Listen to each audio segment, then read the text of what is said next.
estaba en el PEC. No. No estaba en el PEC, pero el supervisor sí estaba ahí. Es que es un caso, en el caso, perdón, de la escuela secundaria Japón, es un caso muy límite, porque incluso la escuela había llegado a unos índices de violencia muy importantes, habían tenido incluso estudiantes muertos, y bueno, era todo un drama, ¿no? Pero no era una escuela pues, que había sido en su momento, en sus orígenes, en los 70s, una escuela bien, con una infraestructura bien, pero que el contexto pues, se la fue comiendo, ¿no? Pero ahí no aparece necesariamente el rol de la supervisión. Lo que aparece es este liderazgo más político que logra articular los esfuerzos de varios actores, ¿no? Actores dentro y fuera de la escuela. Pero el supervisor es el agente de cambio, ¿no? No, es este liderazgo emprendedor de política. No es el supervisor. Leeré el texto y lo comentaré. Gracias. Gracias.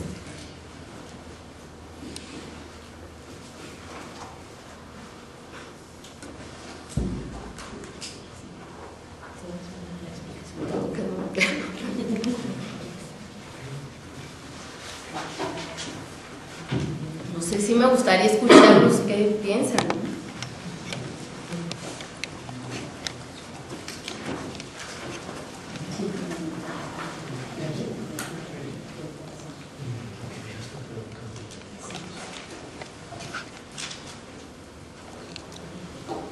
Gracias, Cecilia Gallet, de aquí de Flaxo, México. Te agradezco toda la presentación, es un tema que no conozco y solo voy a preguntar a partir de lo que nos has dicho. ¿Por qué crees tú que los supervisores no han sido incluidos dentro, cuando decías que las innovaciones eran así como de la noche a la mañana, y que el supervisor en general no estaba tomado en cuenta o tenido en cuenta en los diferentes periodos, ¿no? ¿Por qué crees? ¿Cuáles son las resistencias para considerar que el supervisor es también una clave dentro del proceso? Si son los prejuicios contra el control, o por qué crees que no es tomado en cuenta para recibir una capacitación específica para su función?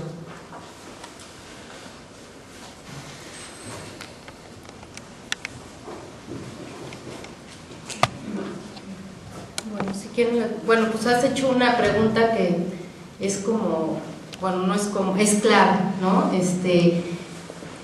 Yo creo que tiene varias respuestas y no hay una respuesta así como muy clara y muy contundente.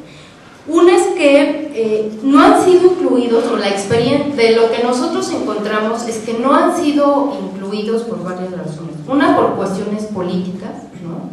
Que de alguna manera se les tiene, lo que yo he visto es cierto temor, cierta resquemor a que los supervisores vayan a parar ciertas cosas, ¿no? Por ejemplo, pasó con la política de gestión escolar, que ahí no queda muy clara si le quisieron dar la vuelta a la supervisión escolar, o el modelo en sí de gestión basada en la escuela no contempla al supervisor escolar.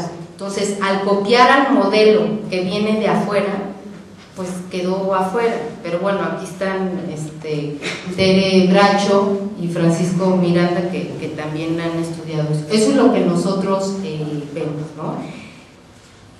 Por otro lado, es que no se les incorpora, pero tampoco las políticas se pueden implementar, ¿no? Por ejemplo, ahora lo que estamos viendo con esta nueva política de regionalización de servicios educativos es que está apareciendo el actor sindical, ¿no? Lo que vemos ahora es que está apareciendo, pero en una primera etapa de decir, bueno, va esta nueva política, y ahí lo que queremos, bueno, lo que queremos ver después, y será objeto de investigación, es si esa incorporación, o sea, así como se incorporaron, ¿no? Desde un inicio va a tener como un buen camino o un buen fin, ¿no? De decir, bueno, están de acuerdo, se van a subir al proyecto de los cambios, a la reforma, o se suben en un principio y después se paralizan los cambios, ¿no? O los cambios ya no se hacen como se deberían de hacer, sino se van haciendo cambios parciales. Sí cambiamos esto, pero no llegamos hasta allá, ¿no? Lo que ha pasado un poco con formación continua, ¿no? o con las evaluaciones de los profesores. Y otra parte, otra explicación es que muchas veces son fallas técnicas me refiero a de implementación. La experiencia que nosotros tenemos y a lo mejor, bueno, Paco que está aquí, que han estado en escuelas así de manera muy específica, es que en espacios así muy acotados, en escuelas muy particulares, digo, por llamarlo en un espacio donde se generan buenas sinergias, el director logra convocar, el supervisor participa, pero no podemos hablar de una manera más generalizada, ¿no? Depende de varias cosas, ¿no? Del liderazgo del director, de la disposición del supervisor, incluso con y sin capacitación, ¿eh? Eso la verdad que también la capacitación no les va a dar todo, lo que les va a dar es, bueno, pertinencia y ciertas herramientas para decir, antes nos dedicábamos a controlar, vigilar y eso, y no sé si y castigar, y ahora no, eso tampoco ha cambiado, no ese papel de control, de vigilancia sigue estando presente y de manera muy importante.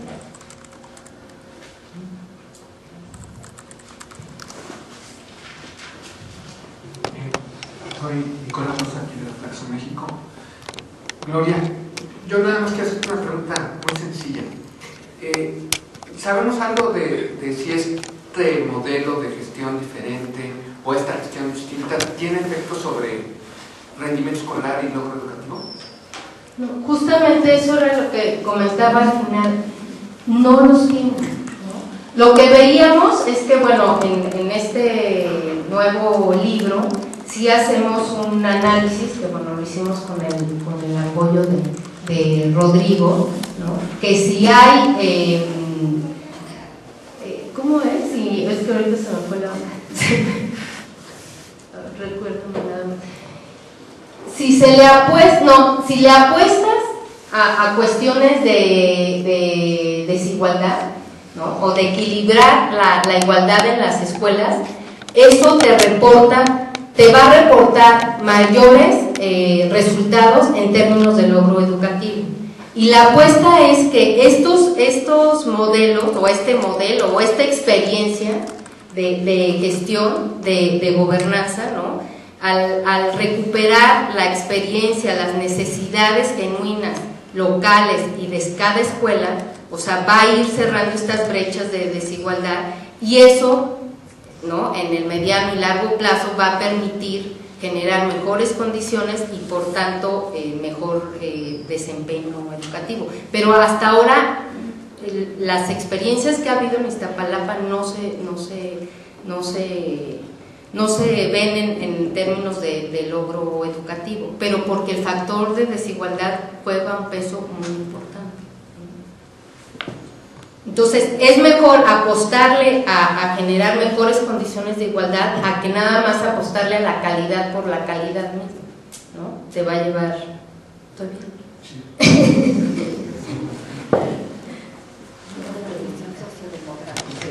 Gloria, bueno, Francisco Miranda, Flaxo México. Todavía no acabo de leer tu libro, pero ya me lo terminó. Pero tengo un dilema. Fíjate que me cuesta trabajo pensar a la supervisión escolar desde la perspectiva de la gobernanza. Para todos es conocido que quizá esta franja del sistema educativo es el más vertical, el más autoritario, el más proclive a la relación sindical por razones de control político, y en muchos sentidos quizá el más reacio a aceptar innovaciones de gestión. Seguramente el trabajo que ustedes hicieron a desaparece la tensión fuerte, digamos, que muchos supervisores tienen con el modelo de PEC, ¿no? De formar autonomías o impulsar autonomías escolares. Creativa. Por eso me causa un poco de inquietud de cómo, y esa sería la pregunta, ¿no? ¿Por qué pensar a la supervisión escolar desde este esquema teórico, analítico de la gobernanza, ¿no? Salvo que quizá esta palabra sea un espacio tan excepcional que ahí se esté construyendo una semilla de futuro, pero me cuesta también trabajo entenderlo porque el Distrito Federal sigue centralizando las decisiones de política educativa en materia de educación básica. Ni siquiera en otros estados donde se ha descentralizado, en donde la supervisión depende ya de la autoridad educativa local, hemos podido asistir a esquemas de gestión vinculados a la gobernanza, ¿no? Entonces lo digo porque me parece que es un tema de discusión que valdría la pena tomar en cuenta y ese sería mi cuestionamiento, ¿no? Y felicidades por tu presentación. Gracias, Paco. Bueno, aprovecho la pregunta de Paco, que sí es muy importante y nos las hemos hecho mucho nosotros, para decir lo siguiente. Sí hay que distinguir, bueno, y tú lo hacías, en que usamos gobernanza como una perspectiva analítica, ¿no? Cuando empezamos a ver que en Iztapalapa las cosas se hacían de otra manera, o no sé si para bien, para mal, con más efectividad, menos efectividad, habría que rastrear más. Hasta ahora no está tan claro. Pero sí nos dio elementos para comprender y explicar lo que veíamos en ese momento, ¿no? Eso es por un lado. Por otro, si la gobernanza es como el modelo a seguir, porque eso es lo que va a salir, nos va a sacar de la crisis global, local, nacional, compleja, lo que no sabemos, yo creo, ¿no? Hasta ahora lo que nosotros vemos con la perspectiva de gobernanza es que, bueno, es el supervisor el que está más cercano a la escuela. Es el supervisor en algunos casos particulares el que tiene mayor contacto, ¿no?, con los padres de familia, con la localidad, si no tendría que pensarse a lo mejor en otra figura. Yo sí creo, y sí, ahí sí a lo mejor sí es una cosa más de fe, yo sí creo que aprovechar los recursos que hay, los recursos locales en torno a la escuela, para beneficio de la escuela, eso sí le puede generar un impacto muy positivo a la escuela. Y sí considero que la figura que puede servir, como le llamamos en el libro, un nodo institucional con capacidades, ¿no?, para ir jalando esos recursos, pues tiene que ser la supervisión escolar, o le tendríamos que llamar otro.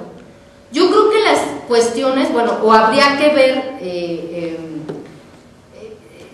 si va a ser el director, y poco a poco el supervisor va a desaparecer, ¿no? Pero no, efectivamente, bueno, habría que ver qué va a pasar. Lo que sí me parece que en términos, lo que sí debería de pasar, o debería de irse consolidando y debería de irse institucionalizando, es una manera nueva de hacer las cosas. Ya no puede ser esta cosa tan jerárquica, ¿no? Porque están llegando a un límite, llamémosle como le llamemos, gobernanza. Ahora hay un nuevo concepto que es innovación social, no sé, eso es algo, yo creo que es una discusión que no está todavía terminada, pero sí reitero que sí hay que pensar en nuevas formas de hacer las cosas de manera más colegiada, de manera más horizontal. Por eso les decía, así de libro, pues no vamos a encontrar nada, porque eso presupone la existencia de muchas cosas antes, ¿no? Entonces empezamos, no, pues que tenemos déficit de ciudadanía, que si la educación sirve para formar ciudadanía, competencias, no sé qué. Son discusiones que están, ¿no?, ahora, y que yo creo que pues tendremos que seguir discutiendo. ¿no? Pero que sí tienen que cambiar cosas en el sistema educativo, pues sí, tienen que cambiar la relación con el sindicato, pues sí, no puede, o sea, mientras hay un actor tan poderoso con poder de veto, pues no va a haber, ¿no?, manera de construir de otra manera, ¿no? Pero sí tiene que haber sobre todo un cambio político. Sí. Bueno, Francisco Valdés, Flaxo, México. No soy especialista en materia educativa, por lo tanto mi pregunta se refiere un poco más en general a los estudios de política pública y cómo se pueden concretar en este caso algunas interrogantes que me parecen significativas. Antes de hacer la pregunta, señalo lo que considero que es un problema. A lo mejor no lo es, pero me parece que sí. Con frecuencia se deposita en la idea de formular, alimentar, ilustrar, generar políticas públicas desde las instituciones de gobierno y las instituciones a las que el gobierno acude para apoyarse en la formulación de políticas públicas, la idea de que con esto una política pública puede avanzar. Continuamente, sin embargo, creo que tenemos un registro, una percepción de que las políticas públicas que se diseñan con base en las finalidades que se buscan corregir, los problemas que se busca solucionar, los derechos o las metas que se pretenden alcanzar, se detienen no tanto en los defectos de la política pública formulada o imaginada en la formulación y convertida después de alguna manera en política de gobierno, sino en el proceso de decisión e instrumentación. Desde el punto de vista de la investigación que ustedes han hecho, en este caso concreto, ¿en dónde verías tú que la política pública avanzó y en qué factores consideras que se obstaculizó, se detuvo o fue definitivamente revertida? Digamos, mi visión de la política pública como politólogo no es de quien hace política pública o estudia políticas públicas, sino de quien estudia el poder. Entonces, a mí me parece que el poder sobredetermina las políticas públicas, para usar un viejo concepto en desuso, del estructuralismo viejo, pero que de alguna manera produce siempre una, ¿cómo le diría yo? Lo diría como una recurrencia al fracaso o a la limitación excesiva de una política pública, cuando dentro de la política pública o de la formulación y el estudio que fundamenta una política pública no van incluidos los factores que tendrían que condicionarse para que esa política pública avance. Me gustaría tu parecer sobre esa problemática con base en la experiencia surgida de esta y de tu experiencia como investigadora de la política pública educativa. A ver, voy por partes. Desde el punto de vista politológico, y bueno, ahora se ha también incorporado, ¿no?, esta parte en el estudio de las políticas públicas, por eso la dimensión política de las políticas públicas es muy importante, porque efectivamente hay actores, ¿no?, hay actores políticos que tienen más poder que otros y de alguna manera, bueno, determinan, ¿no?, la agenda de las políticas. Entonces, la manera en cómo entran los asuntos a la agenda de las políticas públicas, pues eso va a ser lo que se va a resolver, por decirlo de alguna manera. si lo sube X, bueno, por ejemplo, pasa en las políticas educativas. La agenda de las políticas educativas tiene una gran injerencia del actor sindical, ¿no? Entonces, obviamente, pues las definiciones de los problemas que ve el actor sindical a los que debiera de ver el actor gubernamental, pues son diferentes, ¿no?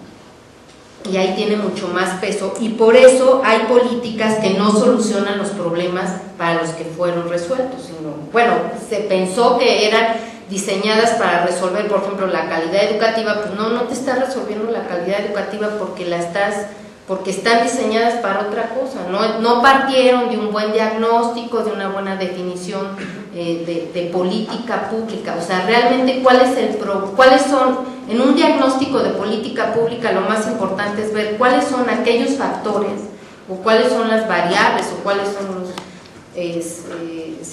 los factores que te están explicando ese problema. En el caso de la calidad son muchos. Entonces no podemos tener solamente una política educativa, debería de haber ahí sí un diseño de políticas públicas en red, ¿no? Que atacaran la parte social, la parte de seguridad, la parte de salud, la parte de, no sé, un montón de cosas. Entonces, por ese lado, esas son fallas que ha habido en el diseño y en la implementación de políticas educativas, ¿no? La agenda ha estado muy permeada por este tipo de relación que tiene la Secretaría de Educación Pública con el actor sindical, de tal manera que los acuerdos políticos, porque son acuerdos políticos, no de políticas educativas, son los que han orientado el diseño de las políticas, ¿no? Incluso nosotros en el primer libro que publicamos, bueno, pues sí, el ADMED, de ahí se deriva la política educativa, y luego de la alianza de ahí se deriva la política educativa, de los acuerdos políticos, no de política educativa. Sin embargo, y afortunadamente yo creo que sí ha habido avances en términos de política educativa, aunque la parte política ha estado limitada, ¿no? Por ejemplo, pongo un ejemplo, que es el caso de la política de gestión escolar. Es la política que está orientada a generar un nuevo modelo de gestión en las escuelas, porque la apuesta gubernamental fue que a partir de una reorganización en las escuelas, de esta hechura de los proyectos escolares, etcétera, se iban a poder mejorar los desempeños de los niños, ¿no? Pero esa política no estuvo acompañada a su vez de una política pertinente de formación continua, ¿no? Por varias razones. Una es que porque no hay el diseño, porque esa política de formación continua está asociada a un programa que es el sistema de incentivos, que es carrera magisterial. Entonces ahí lo que importa es que los profesores o que formación continua ofrezca un conjunto de cursos, ¿no? Lo que más vende, por decirlo de una manera muy, a lo mejor sin querer ofender, pues son los cursos que duran menos, ¿no? Que implican menor esfuerzo, que implican lo que tú quieras, porque eso te va a dar puntos y eso se va a traducir en un ingreso adicional. Cuando se quiere hacer cursos con mayor exigencias o con mayor, ya eso ya no es posible, ya eso, por decirlo de alguna manera, ya no vende, ¿no? Y eso ahí sí está la parte también sindical por un lado, y por otro lado también la autoridad educativa que lo para. Entonces, lo que quiero decir es que si hay una reforma en cuanto, si la apuesta gubernamental eran gestión escolar, entonces ahora aumentas un poquito de cursos de gestión escolar, pero eso no te va a resolver el tipo de capacitación. Entonces, lo que ha pasado es que las reformas se van haciendo como a medias, ¿sí? Sí hay cambios, pero esos cambios pues, son como a media. Es como si lo que se necesitaba era una penicilina y le diste un mejoralito. Pues no, digo, sí avanzas un poco, pero no te cura lo que quieres que te cura. No sé si te contesto un poco con eso. Es complejo eso.